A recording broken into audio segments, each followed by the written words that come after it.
मुंबईमध्ये देखील आता पेट्रोल टंचाईच्या झळा सहन कराव्या लागताय। मुंबईच्या सायनमध्ये पेट्रोल पंपांवर इंधन संपल्याचं आता बघायला मिळतंय। मुंबईमध्ये पेट्रोल टंचाईच्या पडताना पाहायला मिळतोय।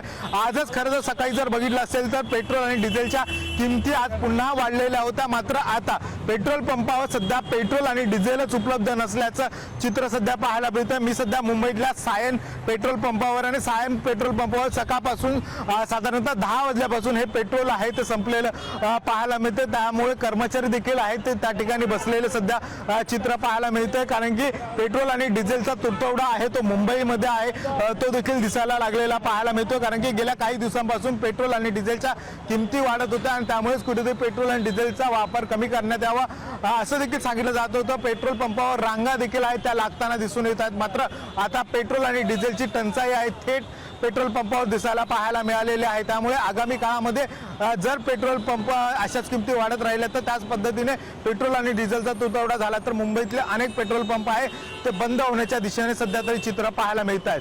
Video journalist Rohit Ganesh Kadsamti, Marathi, Mumbai.